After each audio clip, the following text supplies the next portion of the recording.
Buenas noches, mi amor. Que descanses bien. Igual tú. Buenas noches, mamá.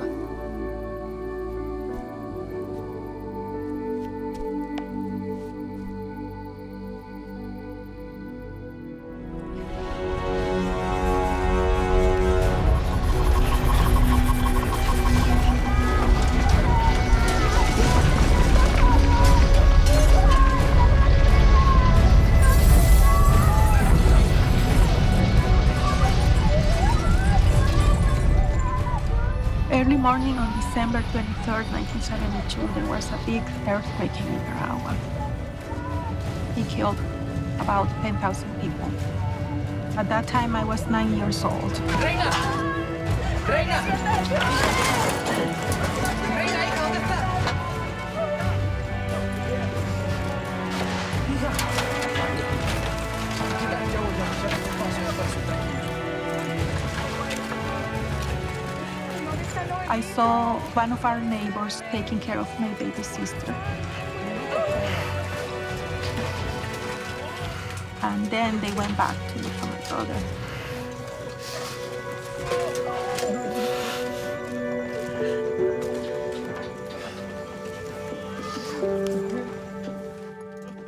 They took him out, but he was already dead. It was a very difficult time for us. Our house was totally destroyed. But at the same time, we received so much help.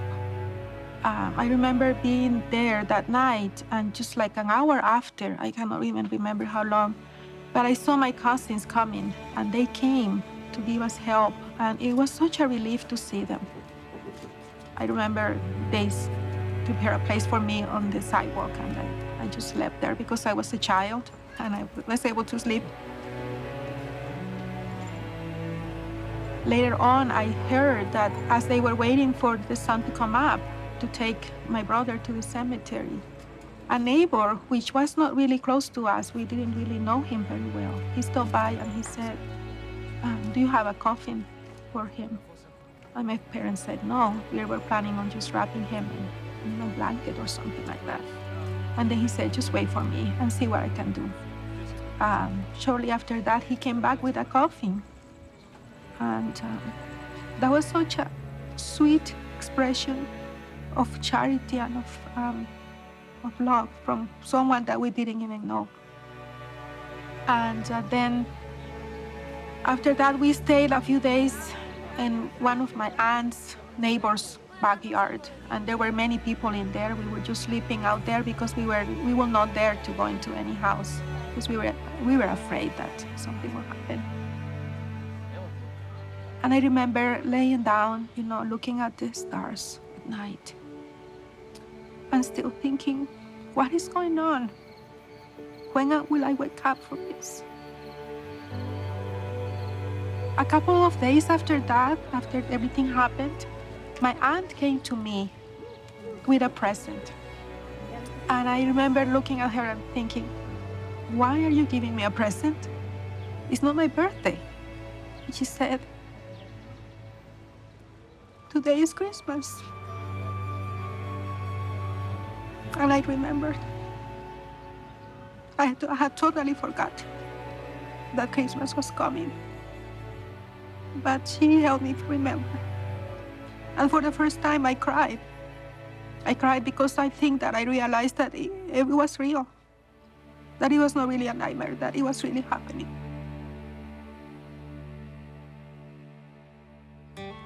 I remember that there were some trucks that will pass by and they will give us water, and another truck will pass by and they will give us food. And I know that all that came from people from all over the world that came to help us. During that period, it was amazing to see all the help that we received from strangers. Even though I didn't understand back then the concept of charity, I was able to feel the love from those people that helped us. And my gratitude was always there. I was not yet a member of the Church of Jesus Christ of Latter-day Saints. Back then, I really didn't know much about the plan of salvation. I just knew that my brother was dead and that he was probably in heaven, but I really didn't know exactly what had happened to him. And I wondered many times I was going to be able to see him again. I remember having that question and that longing in my heart. What happened to him? Where is he? Where did he go? Will I see him again? When I was 11 years old, my mother had a baby, which was my baby brother.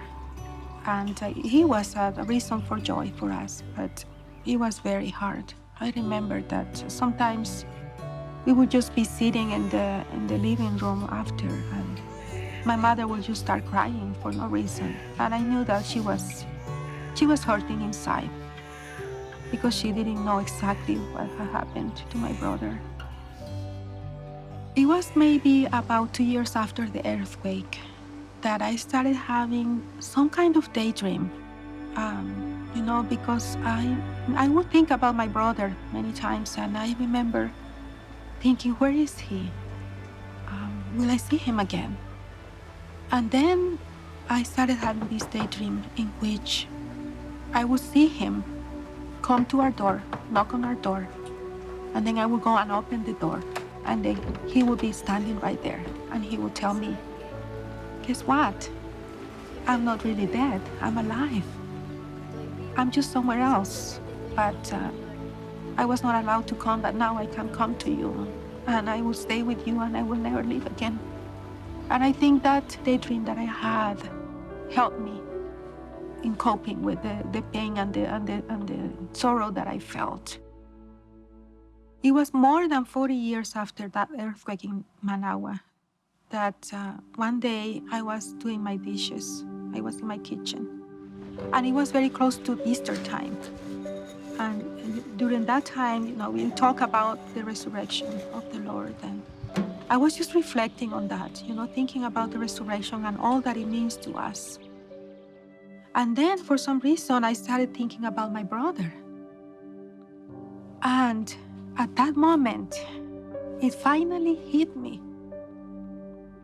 And I remembered that daydream, that fantasy that I had about him coming to me after he was dead. And then I realized that it was not a fantasy and that it was not a silly thing, because through all those years, I never told anybody about that, because I always thought that it was silly, that it was just me, my imagination. But then I realized that it was really the light of Christ that came to this little girl who needed comfort at that moment of her life. That was really revelation about the beauty of the resurrection. That my brother was somewhere else, that his spirit is not dead, that he is alive, and that one day we will be able to be together again, and then we will never separate again. And for me, that moment was a moment of glory and just joy and gratitude. How merciful the Lord was with me, that He allowed me to see that at that moment in my life when I needed it.